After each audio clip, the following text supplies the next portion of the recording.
Welcome to the YouTube channel for the HR M&A Roundtable. I'm Dr. Clint Kendrick, chair of the HR M&A Roundtable and author of the HR Practitioner's Guide to Mergers and Acquisitions Due Diligence.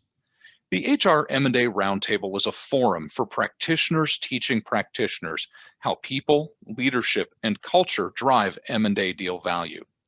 We provide a variety of opportunities for HR M&A practitioners to connect with one another, including an annual conference, webinars, a Women in HR M&A mastermind group, and of course, roundtables.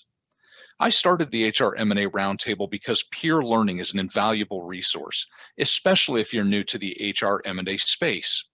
As an experienced practitioner and HR M&A leader at a Fortune 500 company, I continue to rely on the Roundtable to stay up to date with the latest trends and thinking in HR M&A. You can learn more about the HR M&A Roundtable by visiting www.mandaroundtable.com, where you can find information on our organization and the many resources we provide for HR M&A practitioners.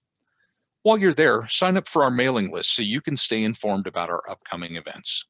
Great. Well, welcome and good morning, everybody. My name is Clint Kendrick. I'm chair of the HR M&A Roundtable, and we're going to go ahead and get started with today's webinar, which is all about onboarding M&A hires in today's world. I'm really excited that we're going to be joined by four amazing panelists. These are some of my favorite people in the M&A space.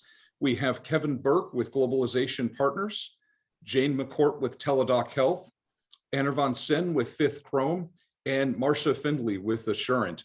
And those of you who joined us earlier in the day heard a little bit of our banter. You can tell that we're folks who really enjoy our work and really enjoy the opportunity to get to share with you today. So just a little bit about Globalization Partners, who are sponsoring today's webinar. Globalization Partners is an employer of record company that enables hiring in almost 190 countries within a few days. They are a really fantastic resource for companies that are going through M&A work and don't want to set up a legal entity in the country that you're in. And I've had the opportunity to work with Globalization Partners a few times. So really excited, Kevin, to have you and Globalization Partners with us today. The HR M&A Roundtable is producing this event. We're a group of practitioners teaching practitioners how people, leadership, and culture drive M&A deal value. And the real benefit of being part of the Roundtable is the opportunity to network with experienced M&A professionals. We ask that folks who attend most of our Roundtable meetings either be actively working on a deal or expect to in the next 12 months. It's an opportunity to learn about emerging trends and proven practices and really get to know other people dealing with the complexities of M&A deals. So we invite you to join us if you're a person who's going to be doing some M&A work in the future. We have a few other upcoming events. Our last roundtable of the year is in just a week on December 14th. And Lynette Buitt, who's one of our members, will be talking about what 2021 taught us about M&A. Another crazy year, a lot of lessons learned, and a lot of things that'll probably change for a very long time. And then coming up in April, we have our annual conference in Dallas. Now, this is assuming that the Omicron variant doesn't throw another wrench in the works. We all know that the catchphrase for the last couple of years has been to remain flexible. But assuming that our plans stick, we'll be offering training on retaining top talent on April 25th. The conference itself will be April 26th and 27th, and then more training on overcoming M&A culture clash on April 28th. And we have a discount code from our friends at Globalization Partners. If you register by the end of the year, you'll save $500 on the conference. So without further ado, I'm going to go ahead and hand things over to our panel and Kevin Burke, who's our moderator. Kevin. Thanks, Clint. Really excited to be here and really excited about our topic and conversing with this great panel. What I'd like to do is kick off some introductions. So myself, my name is Kevin Burke. I lead our M&A private equity and venture capital team. And we, as Clint mentioned, do specialize in assisting in cross-border M&A, carve-out and divestiture work, specializing in low headcount, non-infrastructure countries. And have had the pleasure of working with Clint. It's really great to be here. Jane, if you would introduce yourself. Jane McCord. I'm currently leading global HR M&A function at Teladoc Health. Prior to that, I've held numerous roles in HR M&A, but also in total rewards, payroll, and HRS. So I have a pretty broad background that helps me a great deal going through M&A. And I'm happy to be here, happy to be part of the panel. It's always great to learn. It's such a moving field that really sharing experiences with other professionals very helpful. Excellent. Thanks, Jane. Anirvan? Hey, thanks, Kevin. And thanks for inviting me to this panel, to Clint and the HR M&A Roundtable. My name is Anirvan Sen. I'm the CEO and founder of Fifth Scrum Consulting. We're based in Amsterdam. We are a business strategy and a training company specializing in M&A integration, as well as broader business transformation. Till date, I've worked across the globe with various companies, all the way from China to Brazil and anything in between. And I've trained more than 200 professionals on various techniques of M&A. That's what we believe, that through training and skilling, you can make a huge dent in the world of M&A. And that's about me. I'm based in Amsterdam. Thanks, Anirvan. Marcia? Hi, I'm Masha Findlay, and currently I lead HR M&A at Assurant. And prior to that, I've had similar roles in other Fortune 500 companies. And before moving to the exciting world of HR M&A, I used to be a regional HR leader at a variety of companies working outside the United States. I've been both on the receiving end of international integration, being thrown in my lap, and now on the sending world of making sure that my partners and peers actually probably did not experience exactly what I used to 10 plus years ago. So I'm glad to be here. Great, thanks, Marcia. So as we're all aware, there's many nuances and many challenges as when we face M&A, and a big part of that is the onboarding experience for the professionals that are involved in these transactions. As you can see, some of these stats where 12% of employees have a great onboarding experience. That poor onboarding makes employees 2 times more likely to look for new opportunities. And Glassdoor, just having that really great onboarding experience truly does improve retention, clearly stated by that 82%. So we're going to kick it off with our first question and kind of dive a little bit deeper into this. So Marcia, I'm going to start with you. What would you say are some of the key elements of a truly really good M&A onboarding experience, and maybe kind of juxtapose that against a traditional hiring experience in onboarding? Yeah, so this is exactly the conversation I always have with the partners with whom I work on M&A activities. How do we treat the acquired employees differently compared to just new hires? And the first and foremost difference, of course, is new hires selected to join our company. They applied, they went through interview process of different rigor. They are prepared for any sort of rough bumps, because joining a new company is a learning curve in any sort of situation. It always is just a degree of it. Whilst people who are acquired and they are brought into the company, they did not make this choice. They are apprehensive. They have lots of questions that are unanswered. So we cannot guarantee that everything's going to be seamless, but we have to make sure that whatever we can make seamless, we must do that. For instance, no gaps in coverage, and that's, I'm talking US, of course. For international, particularly in highly regulated countries, it's more difficult for us to do M&A. It's easy for the employees because their benefits are protected for X number of months after their jobs are protected. But still, they could be a little bit concerned. But particularly on the US side, where people are very concerned, am I going to have the job tomorrow? What's my salary going to be? What's my benefits going to be? whatever changes we make, they have to be very, very seamless. Also, in terms of timing, we do have to give people more time. Because, for instance, just an example, a new hire may be given a week after hire once they kind of become eligible. So now you're eligible, you have to pick your benefit plan. Here's your 5 days, 8 days, 10 days max. You just do that and that's it. New hires are prepared for that. They know they will be having new benefits when they start the company.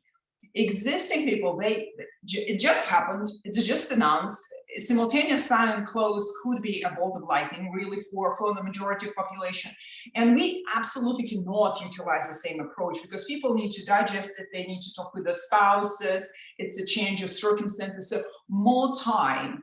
Having said that, we shouldn't go the other way, and that's again the kind of conversation I very frequently have is, let's not drag it for a year. Because this is very protracted, because this is a period of uncertainty and also a period of mixed signals. Is everything going to remain completely unchanged? It remains completely unchanged for the year. Everybody's relaxed, everybody's settled, and then suddenly you pull the plug, and all this stress is coming on people again.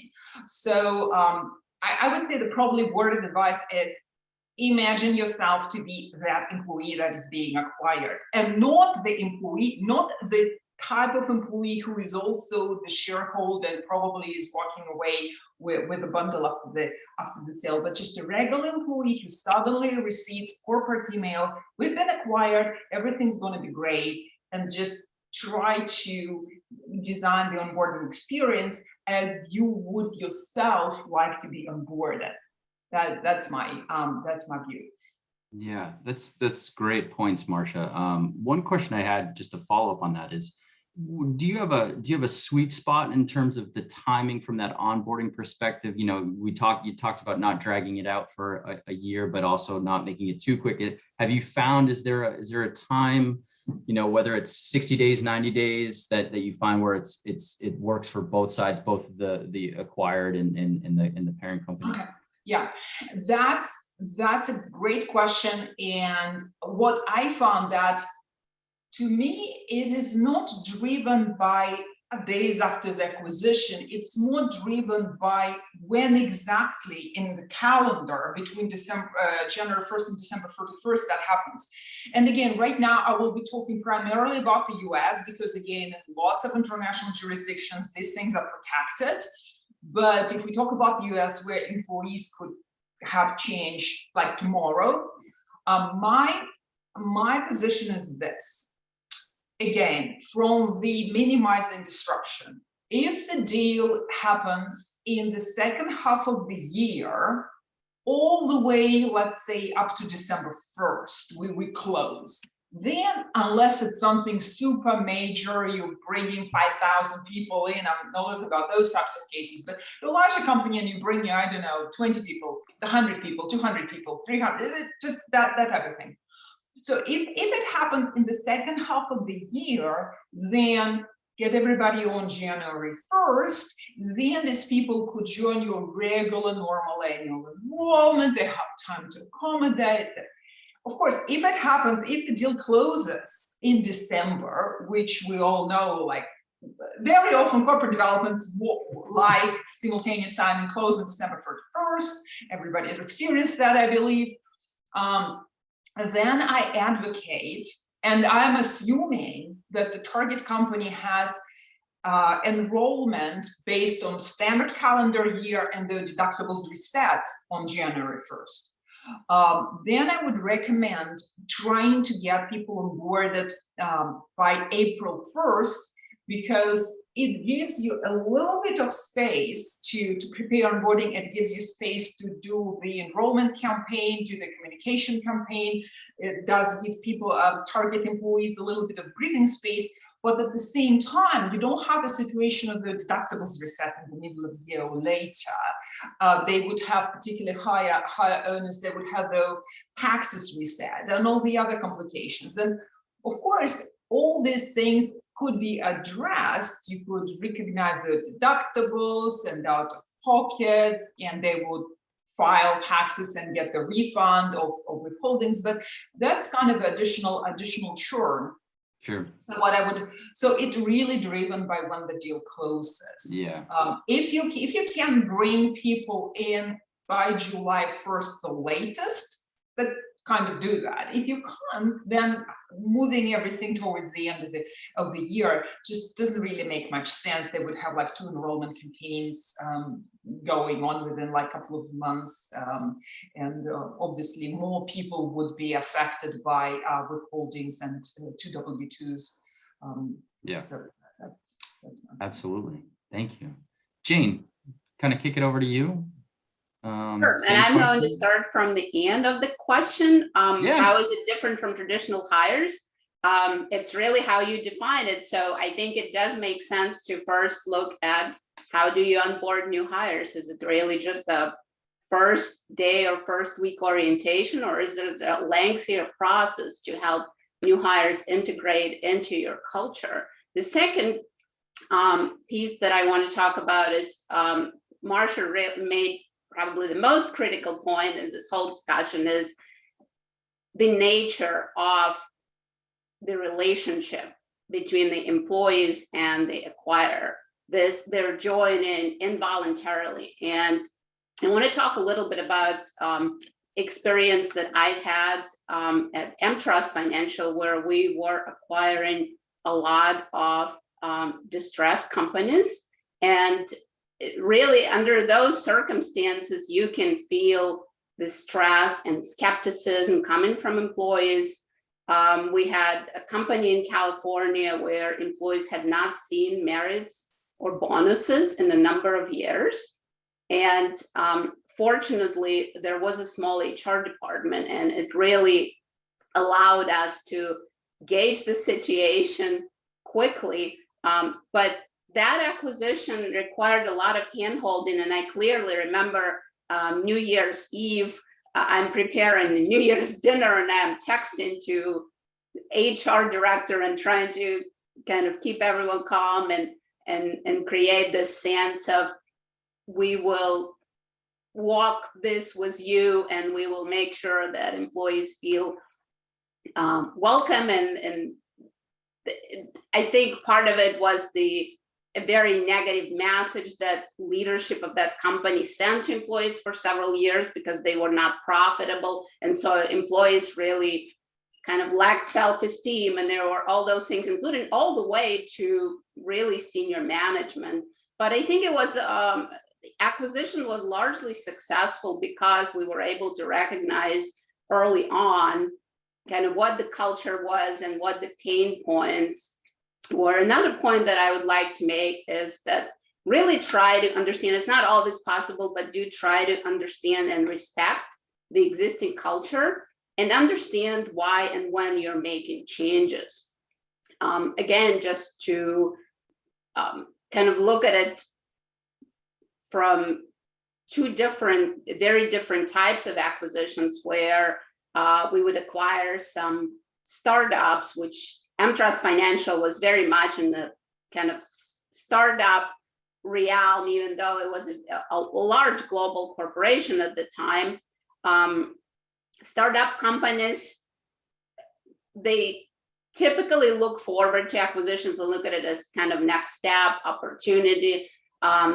They're not after a lot of policies and procedures. On the other side, we had spin-offs from larger, more established companies such as Wells Fargo, some of the Wells Fargo insurance lines. And those employees came to us expecting that everything was written in stone and existed for the past 100 years. And we were still there designing and kind of revamping policy alongside with them. And that created kind of sense of unease and uncertainty for them. So I think it's really important to try to understand where those employees are coming from.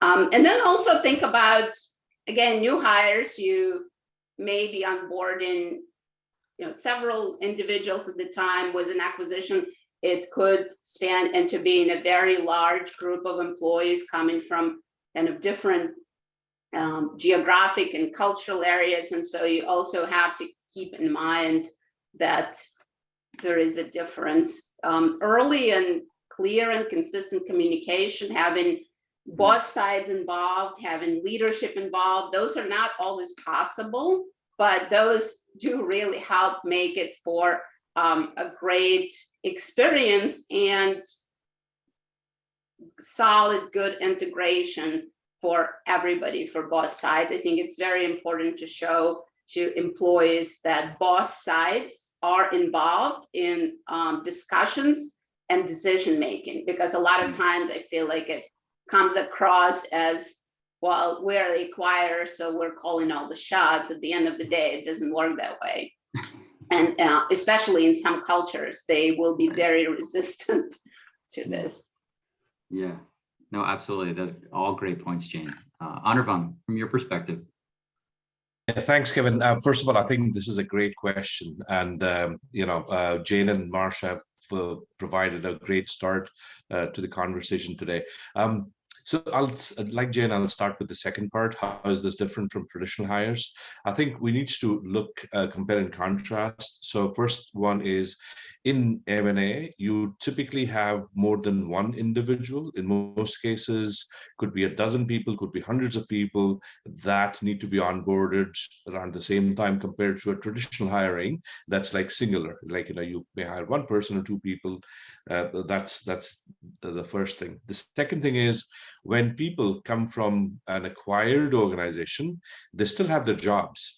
Unlike in traditional hire, where they're actually changing jobs, the majority of the people of the acquired organization will still have their jobs, and therefore they have their own legacy and baggages. So again, contrast, that is different. The third thing is that people often confuse onboarding versus an orientation event. Onboarding is a journey. It takes time, and therefore a single event will not cut it. So it has to be a few milestones, a few steps that make your onboarding. It could start with a vision sort of workshop, but it has to have a few steps with assessment done whether a team has been onboarded properly or not. The fourth part is, hiring process is a screening process. What that means is that you would only hire people that you think are fit for your organization. Compared to, there may be some people in the target or the acquired organization that may not necessarily fit the bill, and that can create challenges for the acquiring organization. Now, going to the first part of the question, what are the key elements of an amazing M&A onboarding experience? I'm going to take the amazing part and kind of focus on it. For me, I think it hinges on three critical elements: culture, leadership, and individual. People often think about culture, leadership, but they forget about the individual who's involved in the process. We always tend to take a very group approach, saying, oh, for the IT organization, we're going to say this. For the finance organization, we're going to say this. They completely miss out that there's an individual behind every single role. And while I understand it's not possible to address every single individual concern, but the fact that you can show camaraderie with every single individual carries you a long way. And that's one of the elements of amazing. When it comes to culture, culture is not a singular element.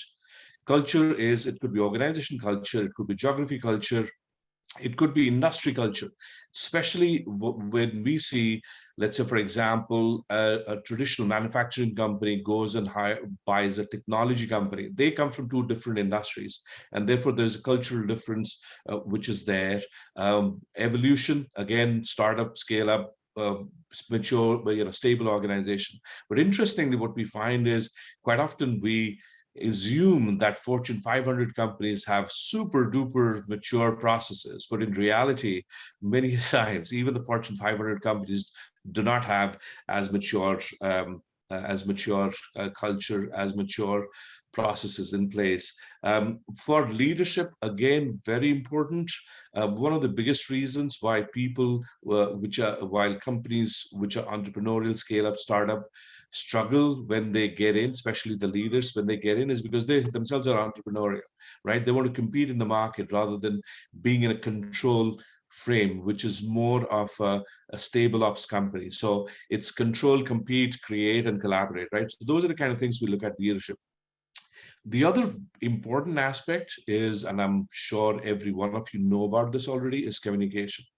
What in communication becomes important is there is a tendency of being overzealous by leadership, and leaders end up making promises that they cannot keep. And that becomes a negative when it comes to onboarding. One of the best examples that I've seen is where people say, or the worst example, where people or the CEO may stand up and say, nobody's going to lose their jobs from the acquired company. What that means is you've all of a sudden put a gag order even for the underperforming people in that organization. That sends wrong messages. That is absolutely the wrong way to go about it. So communication, don't do false promises.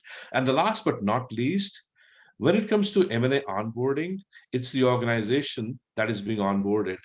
They would be looking very, very closely to the people who are part of the core team and the central team, right? So you are under a constant spotlight, like a celebrity, that they watch every move, that they listen to everything you say, that they read everything that you write. And it becomes extremely important on what you say, how you say, and which tone do you use. And that can often create problems with the acquired company. So these are just a few sort of bits that I wanted to share to start the discussion. Yeah, that's great. Thank you so much, Anirvan. And I think we'll find throughout the discussion that communication is key, right? You know, from all sides, all parties, everyone involved in these transactions. So I think we'll move on to our next question. And Anirvan, we're going to start with you on this. You know, what are some of the changes that you've seen to onboarding during the pandemic in more of a virtual environment? Yeah, absolutely. I think you know, the world has gone to the virtual environment because of the new normal. It has brought in a few changes. First, it has slowed down the M&A process. When I say slowed down, meaning a lot of companies that were supposed to acquire have deferred their processes to a later state. But more importantly, because it's gone virtual, it has to be handled differently. You know, some of the things that we see are missing from the virtual onboarding is when you physically meet with people. You know, as the other day we were talking about it, it's 4% is what you say, 96% is your tone, the way your body language is. So when you're sitting, or when you, let's say, in a town hall, in a physical town hall, people can see you. You know, people can see how you're moving your hands, etc. When it comes to the virtual world, that's one thing that's clearly missing. People cannot figure out what are those let's say, verbal elements they need to be careful about. Because in M&A, it is not about what gets said. It's also about what does not get said. And that is a big thing. The other thing which we see is, or which we are seeing in this pandemic period, is that organizations are struggling to generate empathy. You know, quite often what we find is in a virtual setup like this, it is quite easy for people to switch off their videos and keep doing their stuff, and you don't connect. The same way with the leaders, they come in, they have to, let's say, do a presentation. They're not necessarily being able to connect. Now, whether it's good or bad, only time can tell. You know, the jury's still out on what's likely to happen. But it has shown us new ways of doing things. People don't have to travel thousands of miles to be with the acquired company, but at the same time, the human element, the human touch and feel element, is lacking in the you know, especially in the virtual world today. Yeah, absolutely. Marcia, from your perspective, have you seen some changes to the process? I would say that I agree with, I wouldn't repeat the things that Anirvan already said, because they were all extremely valid points. I would also like to add some logistical things that we didn't experience before the onset of pandemic. First and foremost, we as an acquirer, are we remote? Are we in office? Are we hybrid? What do we do? what they do. If there is a disconnect, are we going to allow them to work the same way they do? For instance, we're virtual, they're in office, or vice versa. Or do we want them to assume our mode of operations, and what are additional heartburns and headaches and logistical nightmares related to it? Even starting from the town hall event. Normally in pre-pandemic world, you have a management fly in, you get all the employees together, you give them sandwiches or something else. I mean, you have this, get together stuff, you may have other people supporting. And I remember in pre-pandemic world, I would be one of the people who are ready to answer questions. There will be other subject matter experts, target employees go to us. Is it completely virtual? If they have a mixture of some people working like hands-on, if it's a distribution center, if it's any sort of like an essential type of employees who have been working throughout in a facility versus some of the employees working in a hybrid approach in office, like how do we make sure that people do not feel excluded, segregated? Because one thing with their own company, whatever they operate, there has been a reason for the arrangement. Once we come as acquirers and we're changing the arrangement, we have to be very clear about the explanation. We have to be very thoughtful whether any changes we want to make are actually meaningful versus, and for whose convenience it is. So additional logistics. Yeah, yep, absolutely. Jane, any additional thoughts? Sure, and thank you, Marsha and Ron made great points already. And I'd say probably, unfortunately, the acceleration of virtual onboarding will continue, even if hopefully pandemic eases up. And there is a lot of technology, there is a lot of kind of tools out there that try to bridge that gap between not being physically in the same space. But like Anirban said, virtual onboarding still does not allow for the same type of connection that could happen in that physical space. And so it's to be seen, I think, over time, what are some of the long-term implications of this kind of vast and overpowering virtual onboarding experience that some companies are doing a really good job at. But I feel like this may over time amplify challenges with training and the learning curve that employees and managers experience, and kind of talent management from the supervisory standpoint, team building and things like that. But this is not unique to M&A. What I think may be more unique to M&A is the fact that this virtual space gives us a false perception that we are in the same space, while in reality we're not. And a few examples that I could give, we all in the past year, we've been dealing with this, or a little bit less than a year, with various vaccination regulations and vaccination proliferations in different areas within the United States and outside of the United States. And so even in my kind of everyday experience, when I work with our legal department and HR policy, we're constantly going back and forth. So as of today, 8 a.m., which states and which courts and what else is going on in this space? So I think it's very easy to fall into that trap of like, okay, I'm in Cleveland, Ohio, and I know what's going on here, but am I sensitive enough to what's going on elsewhere? And speaking kind of internationally, you also have to be very sensitive, well, in the United States too, but internationally you have to be very sensitive to kind of changing political climate, and things could change pretty quickly. Belarus is a great example. Teladoc Health has operations in Belarus, and I'm being from coming from the former Soviet Union, kind of I follow it probably closer than some other individuals. And so for, I would say, someone who is not kind of as sensitive to culture as maybe individuals who have that background. It may not be as obvious, but you really do need to pay attention to kind of that level of what is that environment that your employees are coming from. What are they kind of living through now? I know in a lot of countries, the vaccination uptake rate has been very low, and even the access to vaccine has been very low. So again, we can't just kind of impose things that we may have that work at home on kind of everywhere else. Yeah, that's it. It's something that we see often with our clients as they go through their first international acquisition, and really emphasizing the culture and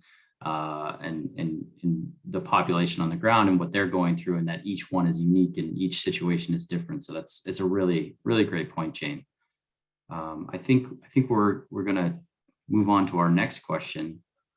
And Jane, I'm gonna kick it back to you. How do you, when you're looking at M&A onboarding programs, how do you customize them, as we just mentioned, about outside of the US, and tailor fit them for, the employees that are internationally based? And so we started talking about culture, and I think we all agree this is such a vast topic. It would take up a lot more time than this 1 hour session, but I wanted to kind of, from the culture standpoint, I also wanted to add things that are kind of more logistics and more tactical. Be also very sensitive to language skills and language preferences. I think, again, living in the United States, we a lot of times assume that the whole world is fluent in English, which is not true. And unfortunately, we can't always, there's not always good tools that are kind of off the shelf that you can customize overnight. So it does require a lot of planning. If you're lucky to have an HR department or HR person or someone kind of impersonating HR on the other side, you can work with that individual, and that is very helpful to kind of frame things and maybe source something locally. If you are not fortunate to have that individual, it does become much harder, but typically you will still end up, or you will want to end up involving legal counsel on the ground. And I can give you an example. A recent acquisition that I did was based in Quebec, and Teladoc Health already has substantial presence in Ontario. And I think initially the assumption was, well, we'll just take what works in Ontario and place it in Quebec. Well, it didn't work that way. It was learning from scratch, I would say. And I think it was revelational to a lot of individuals, kind of thinking it's, pretty close geographically. And obviously Quebec is, pretty a culture to United States, but it did turn out to be a very different culture. So again, do not assume that you can just take something that you've done in the past, especially something that's US centric, and just translate it. And I could tell you that translation services vary greatly from the quality standpoint. And one of the worst things you could do is to send something to translation services and then just distribute it to employees without checking that it's actually done well. And when I say done well, not only grammatically and stylistically well, but also fits and makes sense to the audience. Yeah. And even little things, Arne Brown made a great point that there is this individual layer when it comes to acquisition. So again, trying to understand whether it's, those are drink tickets or something else that employees would really enjoy receiving as a gift, as opposed to trying to impose something on them, because I think it does ease that, it creates trust, and it eases that stress that employees experience when they come over as part of the acquisition. Mm. Yeah, those are, yeah, again, Jane, just excellent points. And I know, Anirvan, we'll get to you. I know you have some translation stories. But Marcia, anything to add to this from your perspective? Sorry, I had trouble to unmute myself. I would say that, again, in addition to just, again, everything that Jane said is very, very pertinent. Things that sound okay and work okay in one jurisdiction will not work, or do not assume that they will in another jurisdiction. And there are all sorts of situations, like Canadian provinces are bundled into one, and there is no such country as Europe. And of course, there is no such country as Middle East, even though they are similar in many respects in that way. So I would say for onboarding outside of the home country, absolutely have somebody who is either local or has a strong background in target destination read things prior to distribute it to the broader population, because it could be very well written in English and very professionally translated correctly, etc., etc. But the audience will see it in a completely different light than we intended to see, because we could have unwittingly made some cultural faux pas, or simply use the verbiage that does not exist in that language, that is solely reserved to some, foreign speak. So just have things vetted by the locals, your own consultants, somebody. It's an additional expense that has to be budgeted. That's it. And and I hold one's fort. I always try to hold my fort when I have corporate development and other partners saying, why do we need to spend all this money? I mean, why can't we just Google translate it? I mean, I've heard that I can Google translate it into Hebrew. Well, okay, yeah, you can, but are we paying already X amount of millions, tens of millions, hundreds of millions? Just spend an extra few thousand to make sure that this money, doesn't go down the drain, or you really get everything what you want out of the transaction. Yeah, you want to get it right because you don't know what's the cost of getting it wrong, right? So just get it, do it the first time. Anirvan, we'd love to get your thoughts, and then we're gonna try to get onto our final question. Sure. Yeah. So a few things here. First of all, customize. If you are trying to do an international acquisition, depending on what continent, you will have to drop, in many cases, completely from scratch rather than trying to customize your existing program. What works well, let's say in the US, may not work well with an acquisition that you made or with a Chinese company or of a Chinese company. So that's the first thing, which is customization. Second is you need to be able to connect with people, right? Whether it's leaders, whether it's middle managers, individuals, shareholders, their customers, you need to be able to connect with people. What we often see is when we talk about onboarding program, it often is ticking the boxes, right? Okay, have I shared the vision?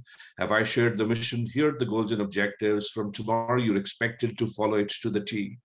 Right? So without connecting with people, the M&A onboarding programs struggle, especially when it comes to doing it with different cultures, with not your native culture, but with a culture which is different, right? And kind of extending on that, and it overlaps with the language bit, especially people who come from a mono language or linguistic background may not be able to understand that every word does not have an equal translation in another language. Okay, so we may use flabbergasted. Try to convert that into Russian, or into Hindi. You may not have the exact translation of that word. When it comes to M&A onboarding program, that even the best translations often struggle with that, especially because if you're trying to pass on an essence of what you're trying to say, it can get lost in translation. And it happened with me with one of the projects that I was involved in several years back with Hungarian. I don't know if there are any Hungarians in the crowd today, but something that was translated loosely from English by professional people, the essence got lost, and it kind of created a disaster for the integration team. So we have to be able to sensitize. Also keep in mind, not every word does not have an equivalent in another language. So therefore, you should be cognizant of those factors. Informal versus formal. Some cultures prefer informal discussions. Like, for example, if you ever were to buy a Dutch company, there is going to be a certain level of informality. If you try to buy a German company, on the other hand, there is going to be a lot more formality, which is going to be there. So similarly, different parts of the world behave differently. And one more thing is international biases, okay? The other day, I shared the example. I was involved many years back. I used to be part of General Electric, and one of the businesses, GE Plastics, was to be bought by SABIC, which is a Saudi Arabian company. So Saudi Arabian company buying an American company was not necessarily taken with all sorts of positivity that is required, especially women folk, because of, and again, I'm not going to get into political conflicts here, but women folk did not take kindly to that announcement. Similarly, we have heard and I've seen firsthand experience when a Chinese or an Indian company tries to acquire a European company. We had seen it with Jaguar, Land Rover, where Tata Motors bought that company, or with Mittal tried to buy Arcelor. There were so many international biases that exist in people's mind that tends to cloud the vision. So therefore, when you talk about customizing M&A onboarding programs outside your home country, you need to be cognizant of these factors. Yeah, absolutely. Excellent, Anirvan. And I think the key is know your audience, right? And understand who you're speaking to and how to speak to them. I think, we're moving right along, so we're going to get into our last question here. And really just maybe one or two of your top tips to create an effective, global onboarding. And Anirvan, I'm going to start with you. Sure. A couple of top tips, right? So, and I've already mentioned this, individual, think from an individual angle. I mean, especially when we live in the third decade of the 21st century, when we talk about customer experience, employee experience, why would the acquired company not be expecting a similar level as well? So individual would be the first tip that I would suggest for the M&A onboarding. Second thing is, it's a journey. It's not an individual event, it's a journey. And especially in the light of what we've seen with the virtual world, I think we need a staged approach where on day 1 you do this, day 30 you do this, whatever it is, which is a combination of town hall, physical meetings, and virtual sessions in order to sort of make it happen. And the third thing is measure it. When you are talking about M&A onboarding, whatever steps you take, make sure that you measure it, the effectiveness of it, or the impact that it creates. So these are the top 3 that I would say. Excellent. Thank you. Jane? I think being genuinely curious about the culture and in broad terms, culture, speaking internationally, as well as the company culture, helps a great deal. Again, one of the worst things could happen being in the meeting with employees and not being able to relate to their questions, such as 13th pay, 13th month bonus that's customary in a lot of countries, holidays, schedules. Going back to my example of Quebec, we were ready to move everyone to a 40-hour a week schedule. And it took several legal counsels on the ground to tell us, 37.5 is customary in Quebec, and you really don't want to upset that cart. And we said, this is such a minor difference. No, it's not a minor difference. So I think being sensitive and being curious is very important when it comes to onboarding global employees. And then again, question yourself when and why you're making changes. What are the goals of this acquisition?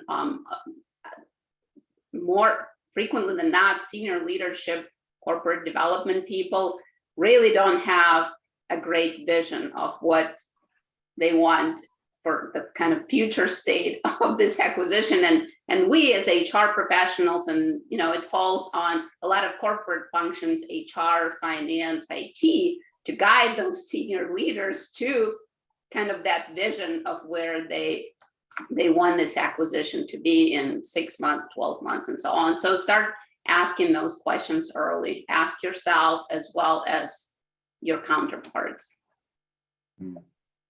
Absolutely. Excellent. Marcia, bring us home. It's very difficult to be the last one after such a great panel, because everybody already said what I wanted to say. But in all honesty, just be very, very, very mindful about the audience. It's essentially a marketing tool, because and that would work for both, domestic but global specifically. Just when we acquire company, and that's going back to the start, when we acquire company, these people, as Jane said, joined us involuntarily. So in the end of the day, we have to sell our company to them. Now, domestically, it's going to be a marketing campaign to enroll product domestically. Internationally, it's a marketing campaign to enroll our product, or in this case, our company, our product as the place to work. Internationally, we all heard, even like we go outside of HR, we all heard funny stories about various companies putting their ads in a funny ways and flopping spectacularly in some other jurisdictions. That same thing would apply for M&A onboarding. Just our company, we are employer, we are the product / service / what we want to sell to this group. And just if this group is international, just let's think how we're going to sell it internationally. Don't make no assumptions. That's probably would be how I'd like to round that up. Excellent. Thank you so much. We're going to see if we have any questions from the audience. Clint, I don't know if you got any that came in. So I do have one here, but if other folks have questions, please feel free to drop those in the chat. You can either put them out to everybody or put them to me, and we'll probably have time for one or two. So Kevin, the question I'm seeing is there any advice that you give to the catching managers or the receiving manager in a deal when they've got international M&A employees who have come in through a deal? Anyone want to start that, or I can? Jane? I think it's not really that much different from if those employees were domestic employees, other than what we all already mentioned, to be very sensitive culturally, linguistically, and to the fact that there is a lot of anxiety associated with coming on board as a new employee. I think that assigning an onboarding mentor, which is a good practice for new hires as well, but for acquisition is probably even more critical. Having some checklist or story path for the manager so that they don't have to feel like you just kind of throwing them in the sea and expecting them to swim without giving them any props or direction, that all this helps. But I do think that it's kind of an overall approach of the organization, whether the organization is mature enough and have that understanding and those tools available that it could reuse in the event of the acquisition. Yeah, excellent. Yeah, Arnav? I would probably add to that conversation. For me, middle managers are probably one of the most important elements of a successful onboarding or successful integration. They are the people who connect the leadership with the frontline workers.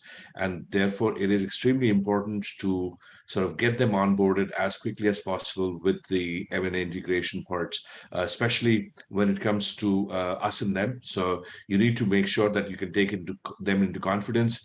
You also need to make sure that you provide them with the right level of tools and tool set so that they can start bubbling up what the ground, let's say the frontline workers are thinking, and be able to sort of bubble that up. At the same time, whatever messages that needs to be passed from the leadership to the frontline workers can be done through them. So giving them advice that they are going to play a very critical role, advising them on how to go about it, coaching them, training them on some of the bits, I would say would be my advice to the middle managers or the integration team for the middle managers.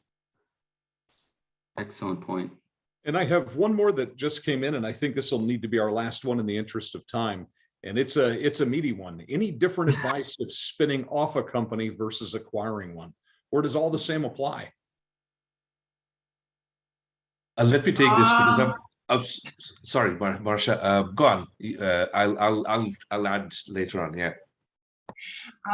I think that for spinning off the company, and full disclosure, I've had very few divestitures. Most of my experience been an acquisition, but recent ones been divestitures.